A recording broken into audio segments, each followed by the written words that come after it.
My name is Emma. I lived a quiet life with my grandmother, Mabel, in a small, peaceful town. I didn't have much in terms of family. It was just me and Mabel against the world. Then I met Robert. He was charming, handsome, and caring. Or at least, that's what I thought initially. Robert came into my life like a fresh breeze. He was the kind of guy everyone liked instantly. He had a nice job, a lot of money, and he knew how to make me laugh. He would shower me with attention and make me feel like I was the only person in the world that mattered to him. "I've never met anyone like you, Emma," he used to say, looking deep into my eyes. "I feel the same, Robert. You make me so happy," I would reply, feeling like the luckiest woman alive. When he found out I was pregnant, he was over the moon and immediately asked me to marry him. "Emma, I want to spend the rest of my life with you. Will you marry me?" he asked. "I would love to, Robert," I said, tears in my eyes. Our wedding day was beautiful. Mabel cried tears of joy, seeing me so happy. "Oh, Emma, I've never seen you so radiant. I'm so happy for you, my dear," she said as she hugged me tight. The celebration was lavish, with dancing, laughter, and a sea of well-wishers. We promised to love and cherish each other, and I genuinely believed we would.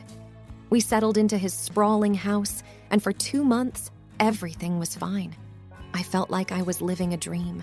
Robert was attentive and loving, and I was excited about the new life growing inside me.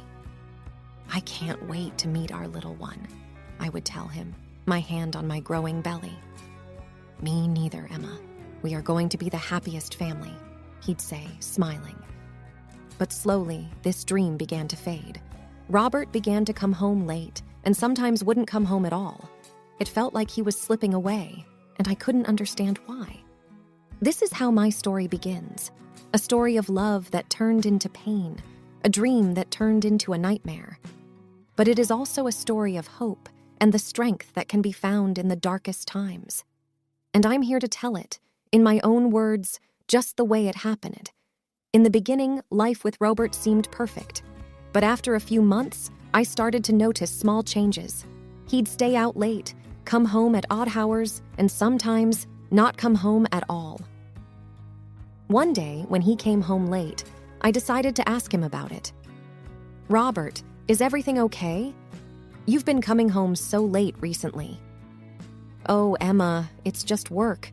We've got this new project, and it's been taking up all my time," he said, avoiding my gaze. But the late nights became more frequent. I'd lie awake, worrying, wondering where he could be. The man who had once been so loving and attentive was slowly becoming a stranger. And then there were the calls. He'd get them at all hours and would always leave the room to answer them. "Who was that?" I would ask when he came back. "Just a work call," he'd reply sharply, ending the conversation before it could even begin. The tension was building, and I could feel it. I tried to talk to him, tried to understand what was going on. "Robert, we never talk anymore. What's happening with us?" "Nothing, Emma. Why do you always have to make a big deal out of everything?" he'd snap. I was hurt, lost, and confused. This wasn't the man I had married, the man who had promised to love and cherish me. He was distant, irritable, and secretive. But every time I tried to confront him, he'd get angry, and then, like clockwork, he'd bring flowers and apologize. "I'm so sorry, Emma. I didn't mean to raise my voice. It's just the stress from work. I just want us to be happy, Robert, like we used to be," I'd say, hoping to get through to him. But the apologies were short-lived, and soon enough, the cycle would repeat. It was like living with 2 different people, and I didn't know how much longer I could cope with it. The man I had fallen in love with was disappearing before my eyes, and I felt powerless to stop it.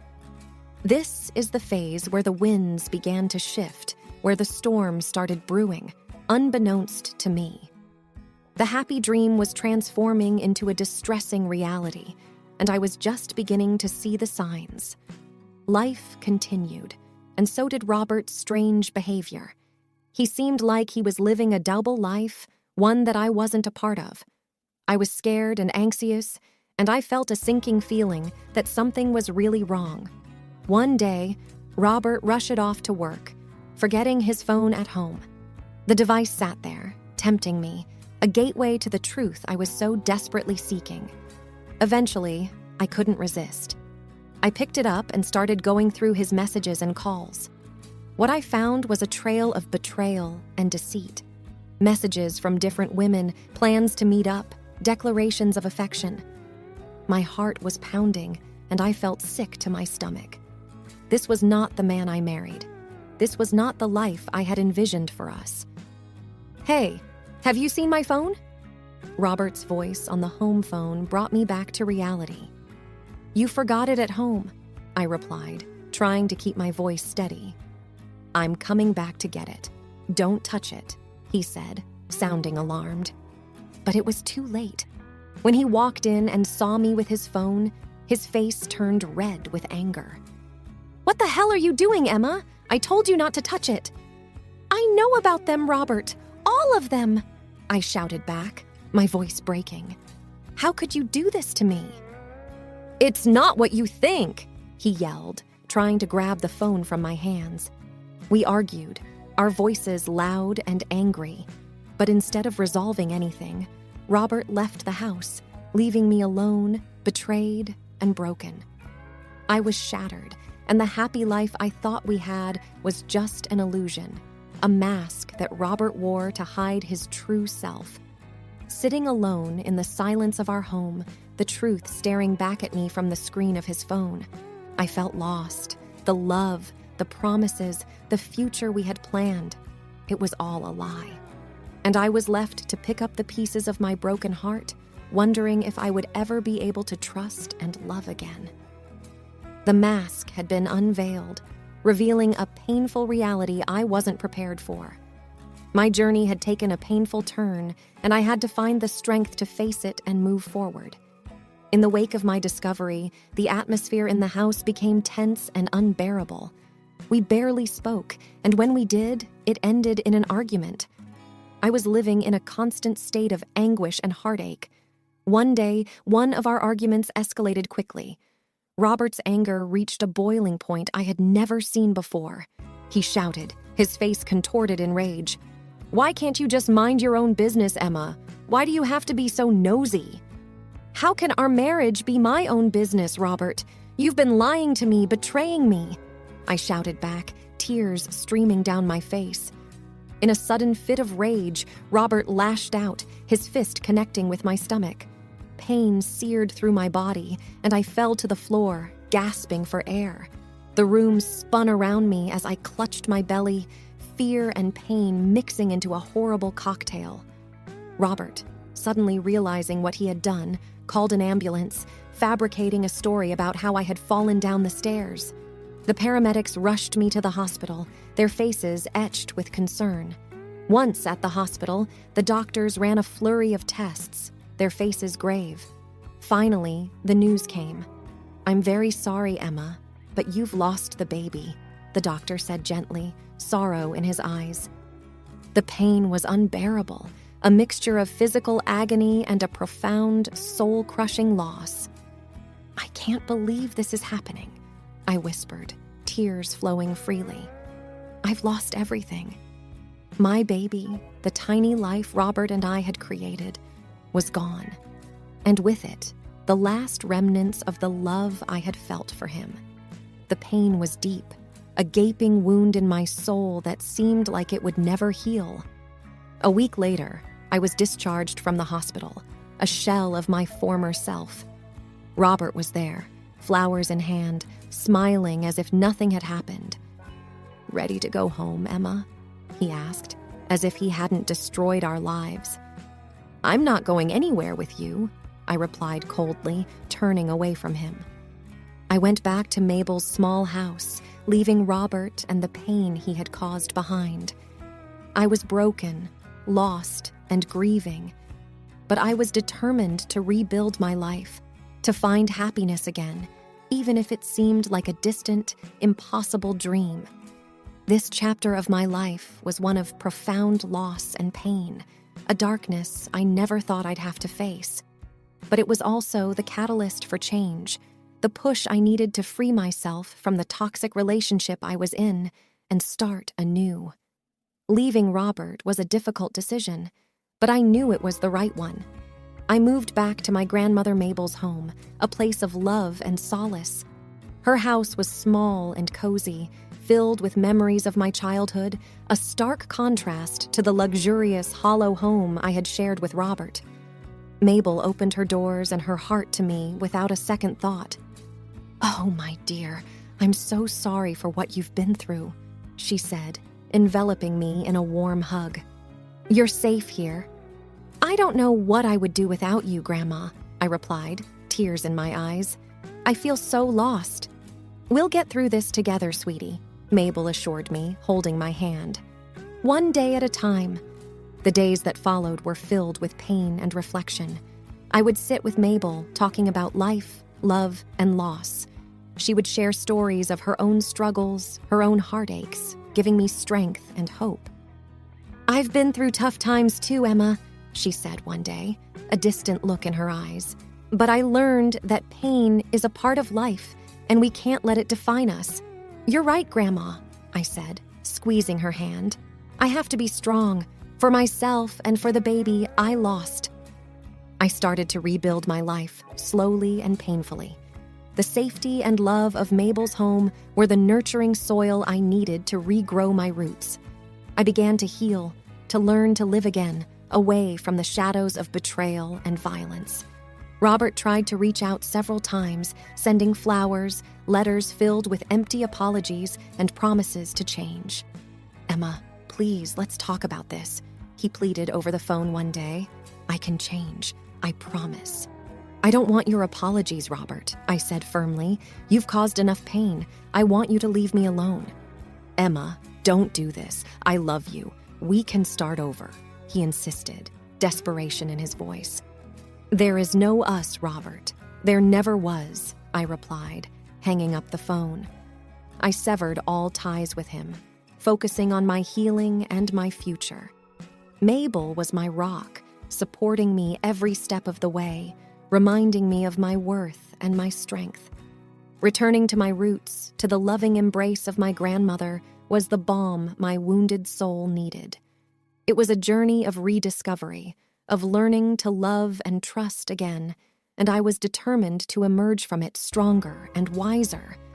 While I was staying with Mabel, healing from the trauma, I knew I couldn't let Robert just walk away without facing the consequences of his actions. I decided to fight back, to seek justice for myself and my lost child. I reached out to an organization that helps survivors of domestic violence. "We're here to support you," said Lisa, a counselor at the organization when I first met her. "We'll help you through this every step of the way." "Thank you, Lisa," I replied, feeling a glimmer of hope for the first time in weeks. "I just want him to pay for what he's done." "We'll do everything we can to make sure he does," Lisa assured me. The organization connected me with a lawyer, a kind and determined woman named Sarah. She listened to my story, her face stern and her eyes filled with resolve. "Emma, we're going to fight this. We'll make sure he doesn't hurt you or anyone else again." "I'm scared, Sarah," I admitted. "He's powerful and has a lot of connections." "We have the truth on our side," Sarah responded confidently, "and I promise I'll do everything in my power to protect you." The days leading up to the trial were stressful and exhausting. Robert's lawyer tried to discredit me, painting me as a jealous, unstable wife. "She's just trying to ruin my client's reputation because he wanted a divorce," he claimed in court. "That's not true," I retorted firmly, my voice steady despite the fear and anger boiling inside me. "I loved him, and he betrayed me. He hurt me and our unborn child." The trial was a grueling process, with witnesses, testimonies, and evidence being presented. The jury listened intently, their faces impassive. I felt vulnerable and exposed, but I also felt a burning desire for justice. Finally, the day came when the jury reached a verdict. My heart raced as the foreman stood up, the courtroom hanging on his every word. We, the jury, find the defendant guilty of domestic violence and involuntary manslaughter. A wave of relief and vindication washed over me. Robert was sentenced to prison, and the court ordered him to pay compensation for the pain and suffering he had caused me. The fight for justice was a difficult and painful journey, but it was also empowering. It gave me a sense of closure and a chance to rebuild my life. The support of Mabel, Lisa, Sarah, and the organization gave me the strength to stand up to Robert, to make him face the consequences of his actions, and to finally start healing from the wounds he had inflicted. After the grueling trial, the final day arrived, the day the jury would present their verdict. I sat in the courtroom, my heart pounding, Mabel's hand tightly clasped in mine. Sarah, my lawyer, was sitting beside me, her face a mask of calm determination. "Whatever happens, Emma," she whispered to me, "know that you fought bravely. You've stood up to him, and that's a victory in itself." The tension in the room was palpable, the silence deafening, as we all waited for the jury to enter. When they finally did, my heart felt like it was going to leap out of my chest. The foreman stood and addressed the court. We, the jury, find the defendant, Robert Johnson, guilty of all charges. A surge of mixed emotions rushed through me: relief, vindication, sorrow. I turned to Sarah, tears in my eyes. "Thank you, Sarah, for everything." "You deserved justice, Emma," Sarah replied, squeezing my hand. The judge addressed Robert sternly. "Mr. Johnson, you have been found guilty of causing grievous harm and the loss of an innocent life. You will serve your sentence, and I hope you reflect on the pain you've caused." Robert sat there, his face pale, his arrogance finally shattered. He looked at me, a mix of anger and regret in his eyes, but I met his gaze unflinchingly. "You've destroyed our lives, Robert," I said quietly, "but you won't destroy my future." After the verdict, Sarah and I stepped out of the courtroom, the sunlight feeling warm and comforting after the cold tension inside. "Emma, I'm so proud of you," Sarah said, embracing me. "You were strong, and you spoke your truth." "I couldn't have done it without you, Sarah," I responded, tears streaming down my face. "You've helped me find my voice, my strength." "You had it in you all along, Emma," Sarah replied with a smile. "Now, go live your life. You've earned your freedom, your peace." The verdict brought a sense of closure, a chance to finally start rebuilding my life. It was the end of a painful chapter, a chapter filled with betrayal, loss, and fight. But it was also the beginning of a new journey, a journey towards healing, self-discovery, and hopefully happiness. With the verdict delivered and Robert paying for his deeds, it was time for me to step into a new life, a life free from his shadows. I felt a mixture of relief, sorrow, and a fragile hope. I returned to Mabel's little house, to the warmth and simplicity of my roots. "I'm so proud of you, Emma," Mabel said, wrapping me in a tight hug as I entered the house. "You fought hard, my dear." "I'm just glad it's over, Grandma," I replied, tears filling my eyes.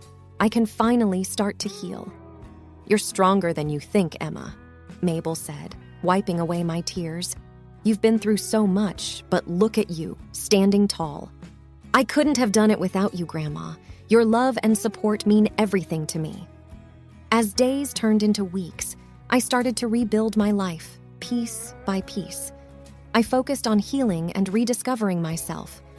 I began attending a support group organized by the Domestic Violence Organization, where I met others who had experienced similar traumas.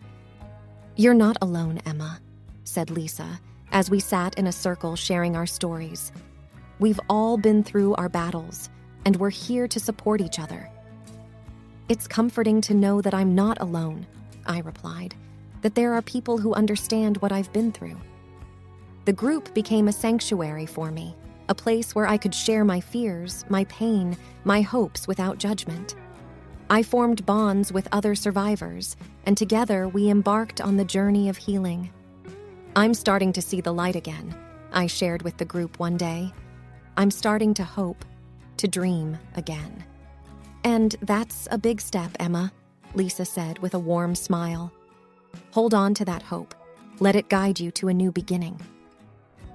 With time, the pain began to fade, replaced by a newfound strength and a desire to help others. I decided to use my experience to advocate for domestic violence awareness and support. "I want to help others like me," I explained to Lisa one day. "I want to use my voice to make a difference." "You have a powerful story, Emma," Lisa responded, "and I believe you can make a huge impact. We're here to support you in any way we can." The journey was long and painful, but I found my way back to the light. I learned that I was not defined by the abuse I suffered, but by the strength I discovered within myself. I stepped into a new day, a day filled with hope, love, and a resolve to make a difference in the world. It was indeed a new dawn for me, a dawn that promised a life free from shadows and filled with possibilities.